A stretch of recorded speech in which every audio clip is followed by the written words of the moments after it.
પુણ્યપુકુરની દક્ષિણ તરફની પાળ પાસે થઈને જે ગામઠી રસ્તો જાય છે તેની જમણી બાજુએ પુણ્યપુકુરની પૂર્વ અને દક્ષિણ દિશામાં મોડલ પાડા છે. તેની પણ જમણી બાજુએ સુપ્રસિદ્ધ સિંહવાહિનીનું મંદિર છે.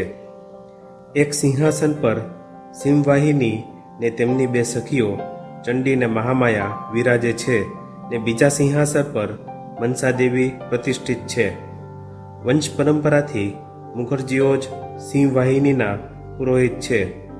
પહેલા દેવીનું મંદિર ઝૂંપડામાં હતું, હવે પતરાના છાપરાવાળું પાકું મકાન થઈ ગયું છે. પુણ્યપુકુરની દક્ષિણે બેનર્જીઓનું મકાન છે. ઈંટથી બંધાયેલ દેવાલય, બેઠકખાનું વગેરે જોતા એમ લાગે છે કે એક વખત એ લોકો શ્રીમંત હતા. હાલ તો આ બધું ખંડેર છે. પુણ્યપુકુરને કિનારે શ્રી માતાજીનું નવું મકાન અને કાલી મંડપની પશ્ચિમ તરફ થઈને ઉત્તર દક્ષિણ દિશામાં ગામનો મુખ્ય રસ્તો આવેલ છે. જરાક આગળ જતા ડાબી બાજુમાં શ્રી માના જન્મસ્થાન પર ઈંટોથી બાંધેલું મંદિર જોઈ શકાય છે. આ સ્થાને જ મુખર્જીઓ પહેલા રહેતા, પણ કુટુંબ બહોળું થયા પછી તેમના ઘરો દક્ષિણ પશ્ચિમ તરફ ફેલાઈ ગયા. ધોરી રસ્તાની પશ્ચિમ દિશામાં તેમના મકાનો આજે પણ છે. જૂના રહેઠાણની પૂર્વ તરફ એક બેઢાળિયું મકાન હતું. મકાનમાં વચ્ચે દિવાલ હતી. તેની એક બાજુ અંતઃપુર અને બીજી બાજુ દિવાનખાનું હતું.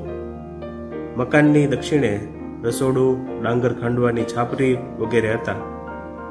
મુખર્જીઓના હાલના રહેઠાણોની દક્ષિણ તરફ પૂર્વ પશ્ચિમે પથરાયેલ એક બીજો રસ્તો છે અને બીજી તરફ કલુગેડે તળાવની ઉત્તર પાળ પાસે થઈ ઘોષપાડાની દક્ષિણ બાજુએ જઈને આહેર તળાવની ઉત્તર પાળ પાસે શિહડના રસ્તા સાથે મળે છે.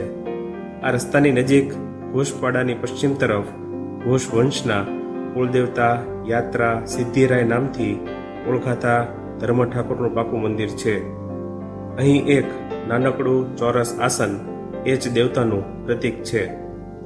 શ્રી રામકૃષ્ણને શ્રી માતાજીની પવિત્ર સ્મૃતિઓ સાથે સંકળાયેલા આસપાસના ગામોમાં શિહડ, કોઅલપાડા, આનુડ અને શ્યામ બજાર ખાસ ઉલ્લેખનીય છે.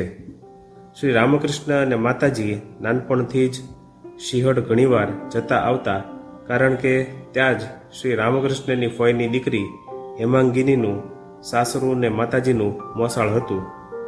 વિષ્ણુપુરને રસ્તે થઈ કોલકાતા આવતા જતા માતાજી કોઆલપાડામાં ઘણીવાર 1-2 દિવસ રોકાતા. 2 વખત તો તેઓ ત્યાં ઘણા દિવસો રહ્યા હતા.